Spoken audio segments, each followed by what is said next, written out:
Ma, Mas Kerti kesini mau minta izin ngelamar Emma, Ma. Oke, ilmu berumah tangga apa aja yang Mas Kerti punya? Tenang Bu, ilmu agama, ilmu membahagiakan istri dan mertua, ilmu jadi bapak yang baik juga sudah saya pelajari Bu. Masih belum cukup. Ada satu ilmu lagi yang tidak kalah penting sebelum berumah tangga. Apalagi yang kurang Bu? Ilmu cegah stunting. Hah? Stunting? Ilmu buat merawat bayi biar gak pendek kan? Saya kan tinggi Bu. Lagian, itu kan tugasnya istri ya Bu ya. Ya, memang sih istri yang nantinya akan hamil, melahirkan, merawat dan membesarkan anak gitu kan. Tapi suami sebagai kepala keluarga itu juga punya peran penting loh dalam mencegah stunting. Kenapa? Karena semua keputusan dalam rumah tangga atas izin suami. Memang apa tugas yang bisa saya bantu Bu?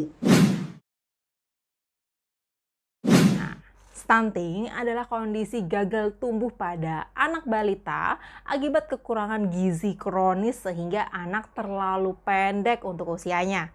Nah, kekurangan gizi ini bisa terjadi sejak bayi dalam kandungan dan pada masa awal setelah bayi lahir.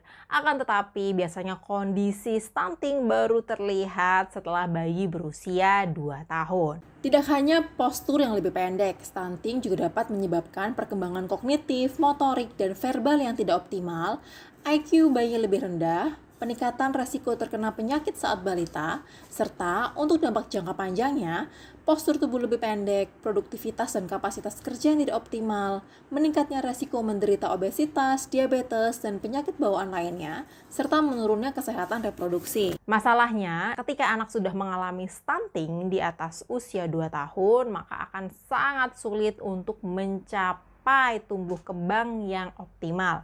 Makanya sangat diperlukan pencegahan terutama 1000 hari pertama kehidupan bayi. 1000 hari pertama ya Bu? Ya udah nanti aja belajarnya kalau istri saya sudah hamil Bu. Jangan salah. Pencegahan stunting itu dimulai sejak sebelum hamil loh. Karena awal pertumbuhan janin itu membutuhkan cadangan nutrisi dari ibu, terutama zat besi dan asam folat. Nah, zat besi dan asam folat ini sangat penting bagi janin untuk produksi sel darah merah serta pembentukan otak dan saraf janin. Ibu yang mengalami anemia sejak sebelum hamil hingga awal kehamilan dapat menghambat pertumbuhan janin. Nah, ini meningkatkan resiko bayi stunting di kemudian hari. Karena itu sangat penting sekali untuk menjaga berat badan ibu jangan sampai kurang, periksa kondisi tubuhnya jangan sampai anemia, terutama setelah menstruasi, serta jangan lupa memberikan tablet penambah darah yang mengandung zat besi dan asam folat untuk mencukupi kebutuhan nutrisi ibu dalam mempersiapkan kehamilan. Saat istri hamil, apa yang bisa saya bantu Bu? Jadilah suami yang siaga, siap antar jaga. Pastikan istri hamil di usia yang matang di atas 20 tahun. Temani dan ingatkan istri untuk melakukan pemeriksaan antenatal care minimal 6 kali selama kehamilan, yaitu 2 kali di trimester pertama, 1 kali trimester kedua, dan 3 kali di trimester ketiga dengan minimal 2 kali ke dokter. Berikan ibu hamil nutrisi yang seimbang dan tablet penambah darah sesuai dengan dosisnya. Pastikan ibu hamil memiliki buku KIA yang terbaru dan pelajari tanda-tanda bahaya kehamilan agar dapat segera membawa ke fasilitas kesehatan jika tanda bahaya itu muncul. Jangan lupa untuk selalu jaga kesehatan ibu hamil hingga melahirkan di usia cukup bulan, yaitu 39 sampai 40 minggu. Siap Bu. Setelah bayi lahir nanti tinggal dikasih susu yang tinggi nutrisi aja kan, biar nggak stunting Bu. No, salah ya. Setelah bayi lahir, pastikan mendapatkan IMD atau inisiasi menyusui dini. Inisiasi menyusui dini ini adalah proses bayi menyusu segera setelah dilahirkan.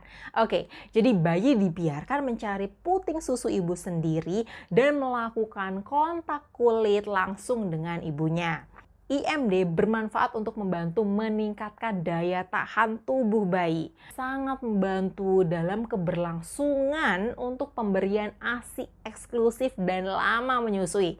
ASI mengandung kolostrum yang kaya akan antibodi karena mengandung protein untuk daya tahan tubuh dan bermanfaat untuk mematikan kuman dalam jumlah tinggi sehingga pemberian ASI eksklusif dapat mengurangi resiko kematian pada bayi. Kolostrum pada dasarnya berwarna kekuningan yang dihasilkan pada hari pertama sampai hari ketiga. Hari keempat sampai hari ke-10, ASI mengandung imunoglobulin, protein, dan laktosa yang lebih sedikit dibandingkan kolostrum.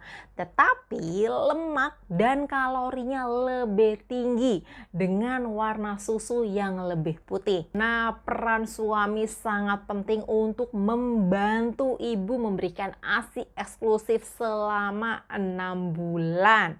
Baik Bu, tapi kalau asinya sedikit, gimana Bu? Nggak boleh dikasih sufor kah? Kan kasihan bayinya nggak nyusu nanti Bu. Jangan khawatir kalau ASINya masih sedikit, karena lambung bayi saat awal lahir itu hanya sebesar kelereng. Oke, perhatikan dulu kenapa produksi ASI itu sedikit. Kurangnya refleks menetek pada bayi, salah perlekatan saat menyusui, ibu yang kurang nutrisi, atau karena ibu yang kurang bahagia, ini bisa bikin produksi ASI menjadi sedikit loh. Paham Bu. Saat waktunya makan, apa yang bisa saya bantu Bu? Belajar tentang MPASI. Nah, atau makanan pendamping ASI. Makanan ini diberikan pada bayi usia 6 bulan ke atas dengan gizi seimbang. Perhatikan juga tekstur dan nutrisinya sehingga dengan ASI dan MPASI bisa meningkatkan berat badan bayi sesuai dengan usia. Selain itu jangan lupa untuk membawa bayi rutin ke posyandu setiap bulan ya, untuk mengukur status nutrisi serta berbagi ilmu dengan kader tentang tumbuh kembang bayi. Nah, bayi juga wajib melengkapi imunisasi untuk mencegah penularan penyakit berbahaya. Program imunisasi ini penting diikuti sesuai usia bayi. Dengan imunisasi itu bisa meningkatkan daya tahan tubuh bayi sehingga bisa lebih sehat lagi. Karena bayi yang sakit tentu saja akan menghambat pertumbuhannya dan meningkatkan resiko stunting. Ternyata banyak juga ya ilmu yang harus saya pelajari sebagai calon suami Bu. Masih ada lagi. Cegah stunting dengan menerapkan pola hidup bersih dan sehat. Salah satunya, menyediakan akses ke air bersih, jangan buang air besar sembarangan, jaga lingkungan agar terbebas dari asap rokok, serta lakukan kebiasaan gerakan cuci tangan pakai sabun. Cara-cara ini dapat menghindarkan kita terinfeksi penyakit berbahaya, sehingga dapat menurunkan resiko kejadian stunting. Ayo bersama cegah stunting untuk generasi lebih cerdas.